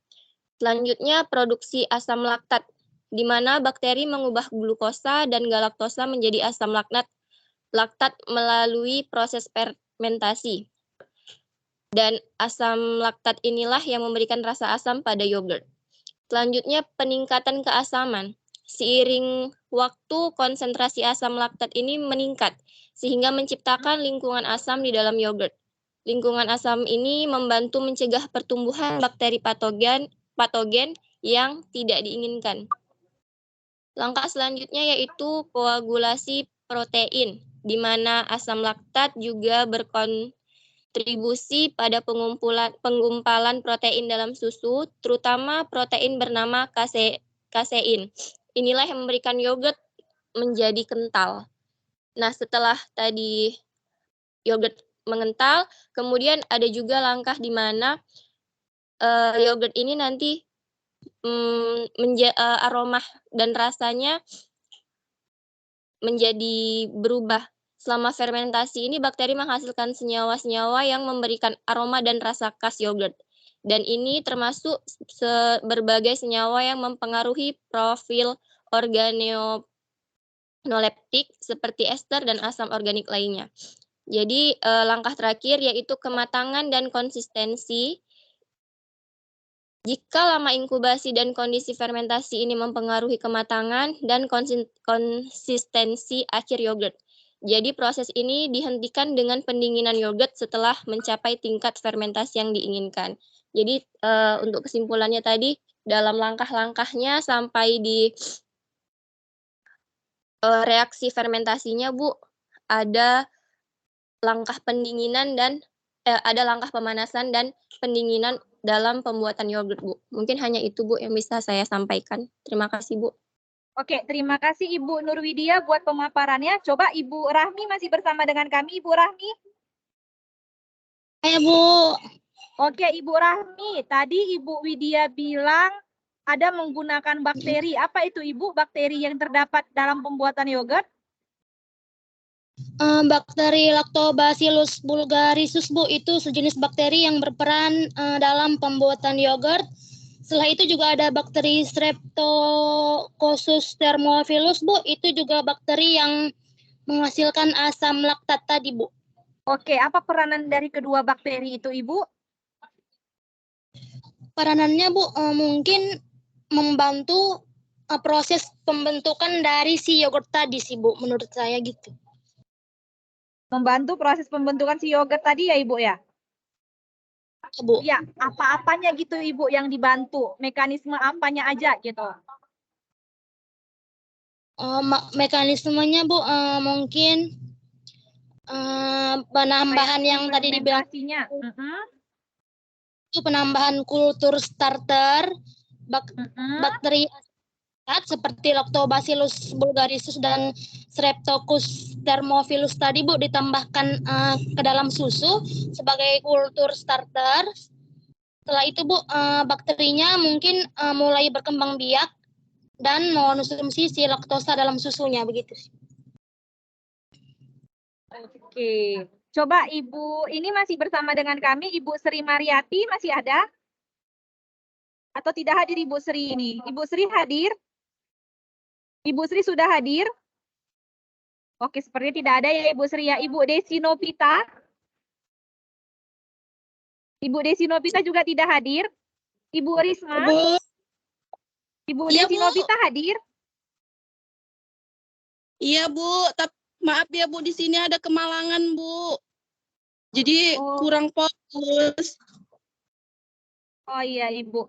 Oke, Ibu, dari pemaparan dari Ibu Nurwidia tadi, kira-kira apa yang bisa Ibu tanggapin, Ibu?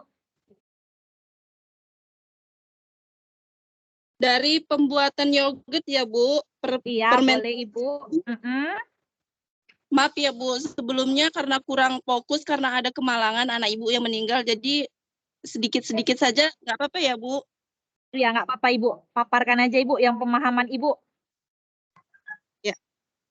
Dari fermentasi susu dengan cara penambahan bakteri-bakteri Lactobacillus bulgaris dan Streptococcus thermophilus. Dengan fermentasi ini, maka rasa yogurt akan menjadi asam karena adanya perubahan laktosa menjadi asam laktat oleh bakteri-bakteri tersebut, Bu. Oke, berarti peranan dari bakteri tersebut yang membuat si yogurt tadi menjadi asam ya kan, Ibu? Lalu kalau yogurt menjadi kental itu kenapa itu, Ibu? Kalau kita makan minum yogurt gitu kan, susunya itu terasa kental, itu kenapa, Ibu? Mungkin karena terjadinya perombakan senyawa nutrisi terutama protein dan lemak ya, Bu. Makanya terasa gitu ya, Bu. Oke, kata Ibu Novita ya kan, karena adanya peranan protein menjadi lemak gitu ya, Ibu ya? Iya, Bu. Nah, sebenarnya kenapa susu itu mengental? Pada saat kan kita menggunakan bakteri Streptococcus kan.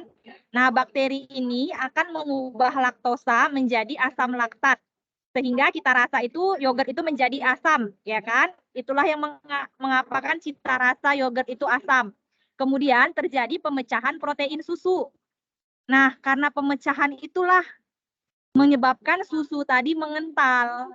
Gitu. Jadi kurang tepat ya Ibu ya pemaparannya Ibu. Tapi terima kasih buat jawaban Ibu. Mohon maaf sebelumnya ya Ibu ya, saya tidak tahu ada kemalangan. Mohon maaf sebelumnya Ibu. Ya, semoga keluarga yang ditinggalkan memiliki kesabaran ya Ibu ya. Saya mohon maaf, saya nggak tahu sebelumnya. Oke, kenapa saya panggil Ibu Novita? Karena nilai Ibu itu belum ada Ibu di setiap sesinya. Makanya saya panggil nama Ibu. Iya, Bu. Gitu. Jadi untungnya Ibu sudah langsung menjawab ya kan, dan alhamdulillah sudah langsung dapat nilai ya Ibu ya. Oke, selanjutnya Ibu Risma, Ibu Risma bersama dengan kami, Ibu Risma. Iya, Bu. Oke, Ibu Risma, kira-kira bagaimana Ibu dalam pembuatan yogurt ini tadi? Boleh dipaparkan ulang mekanisme fermentasinya, Ibu? Baik, Bu. Kalau menurut saya fermentasi pembuatan yogurt itu dengan cara penambahan bakteri-bakteri Lactobacillus bulgaris dan Streptococcus thermophilus.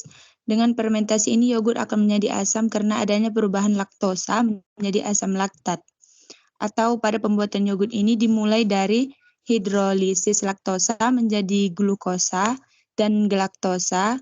Glukosa dimetabolisme melalui jalur glikolisis menjadi asam piruvat untuk kemudian diubah menjadi asam laktat. Asam laktat berperan dalam protein susu untuk menghasilkan tekstur gel dan bau yang unik pada yogurt tersebut. Seperti itu, Bu. Oke, terima kasih ya Ibu Risma ya buat pemaparannya. Benar ya yang dipaparkan Ibu Risma, yang dipaparkan oleh jawaban kelompok yogurt ya. Kira-kira dari kelompok yogurt ada lagi yang mau menambahkan? Selain nama-nama yang saya sebutkan, ada lagi yang mau menambahkan tanggapannya?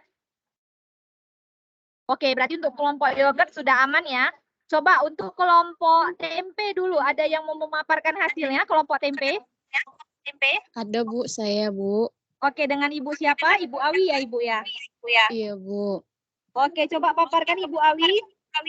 Baiklah Bu, pertama-tama yang pertama itu kita sediakan bahannya Bu berupa kacang kedelai dan ragi Bu. Kemudian kita melalui proses perebusan kedelai Bu. Proses pembuatan tempe dimulai dengan penyiapan kedelai sebagai bahan baku utamanya Bu. Kacang kedelai dicuci bersih dan kemudian direbus. Proses perebusan ini Bu bertujuan agar kulit kedelai mudah untuk dikelupas sehingga agen fermentasi tempe dapat lebih mudah masuk ke dalam kedelai Bu. Kemudian proses kedua yaitu perendaman kedelai. Setelah direbus dan dikupas, kedelai dicuci kembali dan direndam dalam air. Proses ini perendaman ini Bu dilakukan dalam air pada suhu kamar selama 22 hingga 24 jam Bu agar asam bakteri dapat tumbuh secara alami dan menciptakan suasana asam. Kemudian ketiga yaitu proses fermentasian Bu. Pada proses tersebut terjadi fermentasi asam yang membentuk asam laktat dan asam asetat guna mendukung pertumbuhan agen fermentasi tempe. Kedelai yang telah asam kemudian direbus kembali dalam air rendaman asam tersebut. Setelah direbus, kedelai ditiriskan dan didinginkan. Setelah kedelai tiris, dimulailah proses inokulasi atau peragian dengan jamur tempe. Yang disebut fermentasi ini dilakukan dengan bantuan jamur Rhizopus oligosporus dan Rhizopus oryzae atau yang sering dikenal dengan ragi tempe. Kedelai difermentasi pada suhu kamar selama 1 hingga 2 hari atau pada suhu 30 derajat sampai 32 derajat selama 20 jam. Biasanya kacang kedelai dibungkus oleh daun pisang maupun plastik yang dilubangi agar aliran udara tetap bisa masuk. Dalam proses fermentasi ini, kelembapan ruangan dan juga suhu harus diperhatikan agar jamur bisa berkembang dengan baik. Pada proses fermentasi tersebut, jamur akan berkembang biak, jamur akan membentuk hifa atau miselia kapang yang mengikat satu sama lain. Pertumbuhan miselia kapang ini merekatkan biji-biji kedelai menjadikan tempe berwarna putih dan memiliki tekstur yang lunak. Dalam proses fermentasi, asam amino atau pembentukan protein, nitrogen, dan kandungan vitamin serta mineral akan mengalami peningkatan, Bu.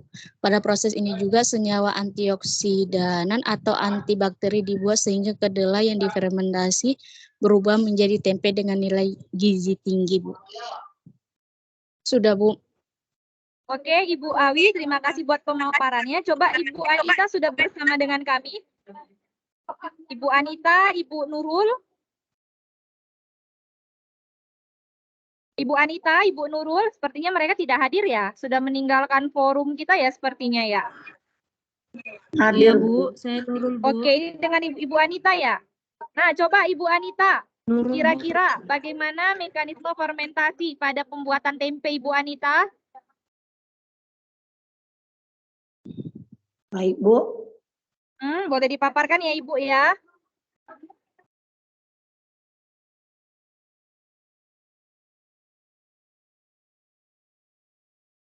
Kenapa bisa pada tempe? Coba yang Ibu harus jawab itu kenapa pada saat kita membuat tempe, ya kan, baik dia dengan menggunakan plastik maupun dengan menggunakan daun, kita harus melubanginya.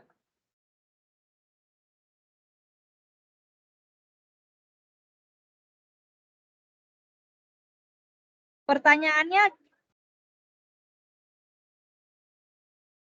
nah coba saya ulangi lagi ya pertanyaannya. Kenapa pada saat kita membuat tempe atau membuat ini tempe dari kacang kedelai gitu ya kan, kita harus melubangi plastiknya.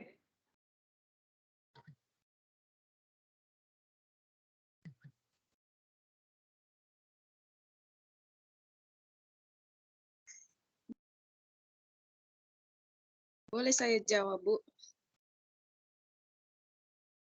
Oke, silakan Ibu Anita, silakan dijawab.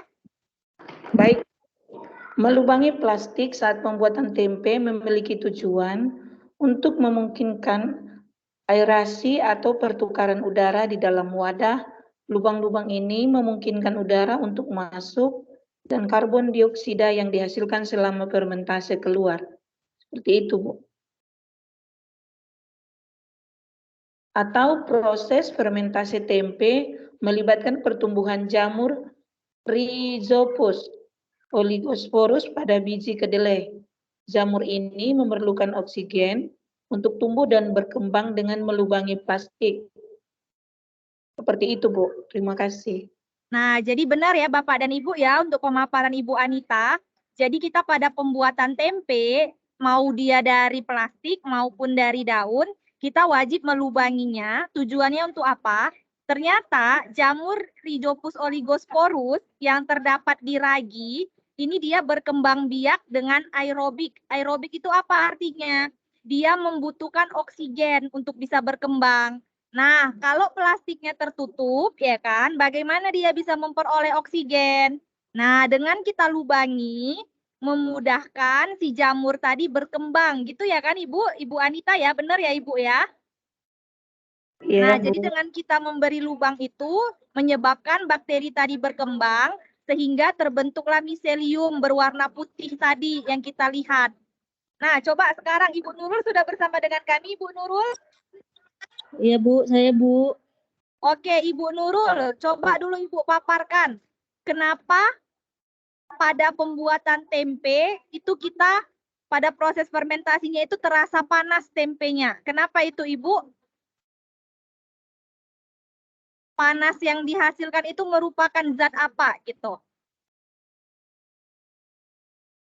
Kalau kita beli tempe ya kan, kita pegang tempenya itu terasa hangat, bukan panas sih sebenarnya, terasa hangat ya kan.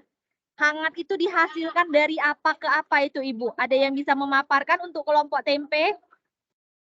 Selain Ibu Nurul juga boleh memaparkan jawabannya. Ulangi pertanyaannya Bu, kurang jelas. Nah, pada saat kita beli tempe ya kan, ketika kita pegang tempenya itu akan terasa hangat. Nah, kenapa bisa hal tersebut terjadi? Proses apa yang terjadi makanya dia hangat gitu?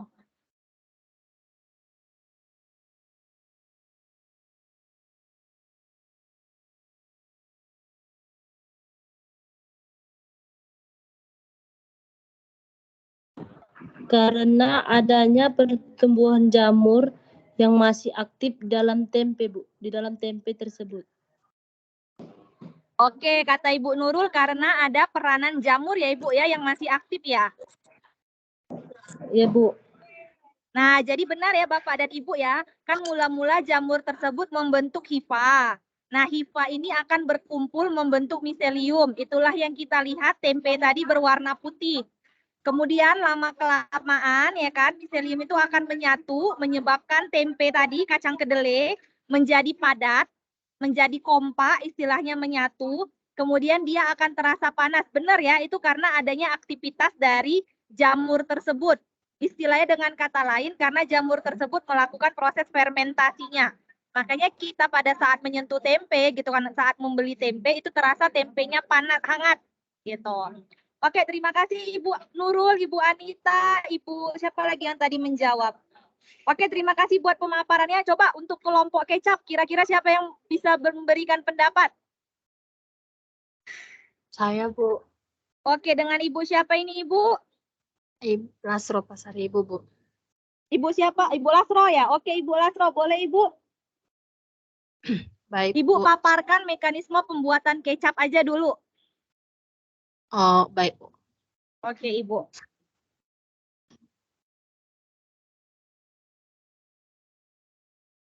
Boleh dimulai ya, Ibu ya? Baik, Bu. Proses pembuatan kecap. Yang pertama, sortasi kedelai. Di sini kedelai yang akan diproses disortasi atau dipilah dulu. Dipisahkan kedelai dari kotoran-kotoran seperti tanah, batu kecil, daun, atau yang lain. Kemudian perendaman. Setelah biji kedelai disortasi, direndam dalam air bersih selama kurang lebih 7 jam.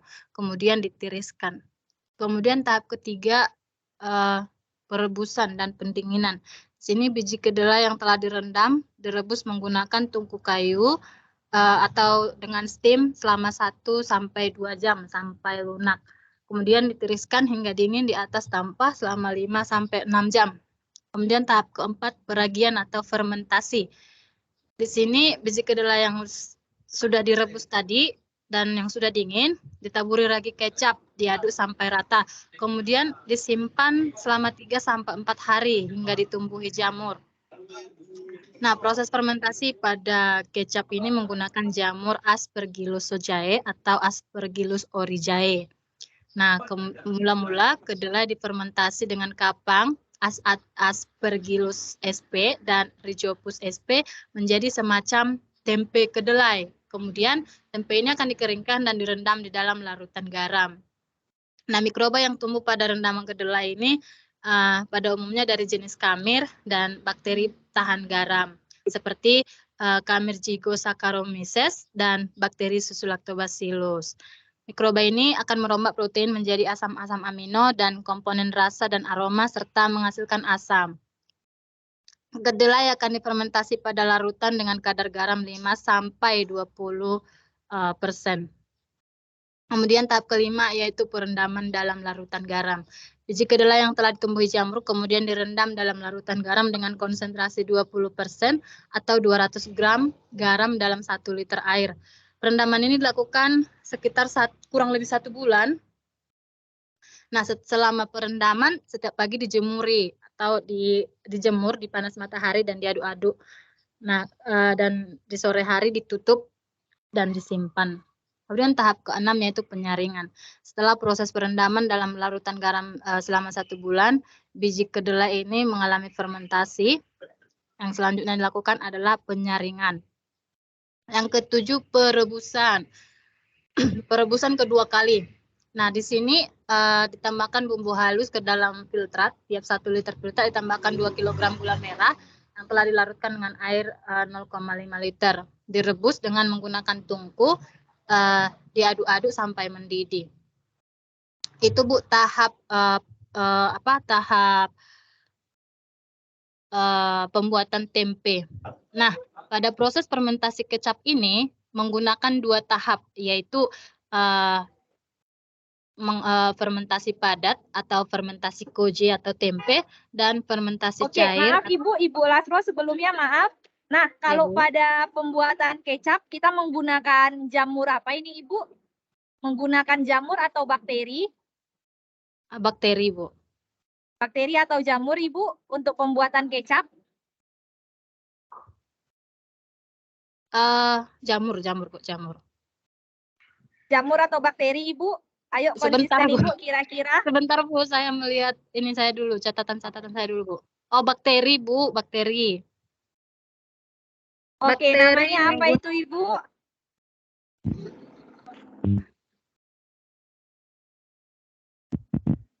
Maaf, Halo, nama bakterinya apa kira-kira Ibu? Bukan, Bu, jamur Aspergillus ojae atau Aspergillus oryzae.